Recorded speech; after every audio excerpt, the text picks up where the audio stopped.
Olá, esse é o programa Sociedade Solidária, um fórum para o diálogo sobre os desafios do Brasil, uma iniciativa da LBV. Na edição de hoje, nós falamos sobre adoção. Milhares de crianças e adolescentes hoje no país estão em abrigos, muitas delas à procura de uma família. Temos também muitos pais que estão em busca de seu filho ou sua filha. Entretanto, muitas vezes é difícil conseguir reunir essas famílias. Para falar sobre quais são os caminhos que a sociedade brasileira tem adotado para conseguir promover esse direito à convivência familiar de todas as crianças e jovens, nós conversamos no programa de hoje com a doutora Gina Levinzon. Ela é doutora em Psicologia Clínica pela USP, a Universidade de São Paulo, também integrante da Sociedade Brasileira de Psicanálise de São Paulo, compartilha conosco a sua experiência no assunto. Ela já redigiu vários livros sobre o tema. Bom, primeiramente agradecemos a presença da doutora aqui hoje. Seja sempre muito bem-vinda. Muito obrigada, Daniel. Eu agradeço a LBV pelo convite. Estou muito contente por estar aqui e acho muito importante a gente poder discutir esse tema. Então, é importante que as pessoas tenham mais informações sobre esse assunto. Agora, antes da gente entrar no tema propriamente dito, primeiro gostaríamos de saber um pouco mais sobre a própria experiência da doutora. O que a levou a se envolver e dedicar tanto a esse tema? Bom, eu sou psicóloga, psicanalista, trabalho há mais de 30 anos e a minha experiência com a adoção começou no consultório. Comecei com uma paciente que era uma menina muito difícil, me envolveu muito. Na época fui estudar, procurar o que estava escrito a respeito e era muito pouca coisa.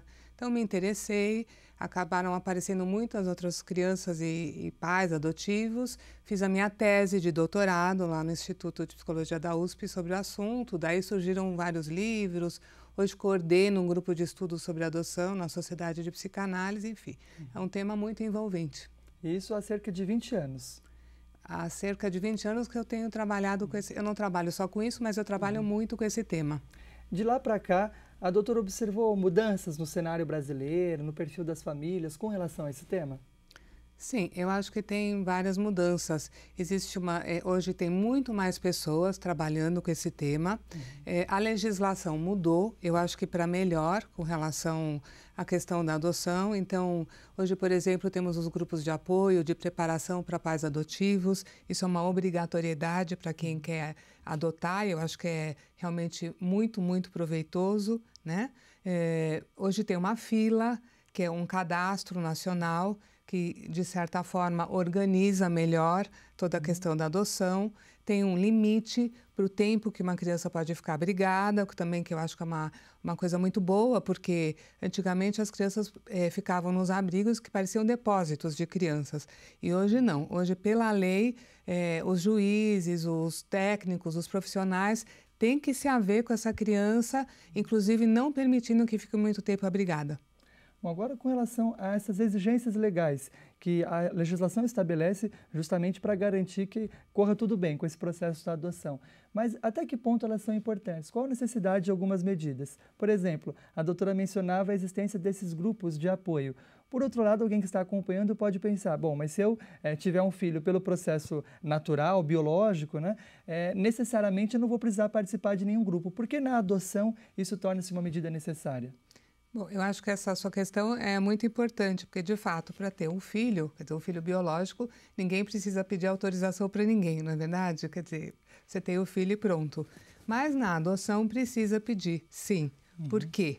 Porque trata-se de crianças que foram traumatizadas, né?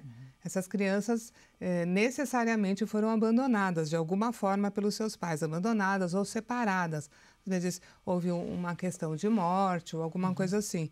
E existe todo um processo de aproximação dessa criança que tem que ser feito de uma forma muito sensível para justamente não permitir com que novos traumas aconteçam, né? Então é uma responsabilidade muito grande. Por isso que precisa, sim, da intervenção das pessoas especializadas. Eu acho que existem muitos desafios, né? Quer dizer, um dos grandes problemas é a demora desse processo de adoção, que tem um porquê, porque realmente precisa se ver quem é que vai adotar, se esses pais estão preparados, mas ao mesmo tempo, em alguns casos, existe um protelamento muito grande e quem sofre é a criança. Agora, uma mudança que aconteceu, que eu tenho visto nesses anos, que eu acho que é um ponto interessante para salientar, é que antigamente era muito comum a adoção brasileira. que é o O que seguinte... vem a ser a adoção brasileira? É que as pessoas, elas conseguiam que alguma mãe cedesse o seu filho, mas elas registravam a criança como se fosse biológico, filho biológico delas. Então, isso que era a adoção brasileira, na verdade, é algo ilegal, né? Quer dizer, uma mentira, porque eles não passavam pelos meios jurídicos.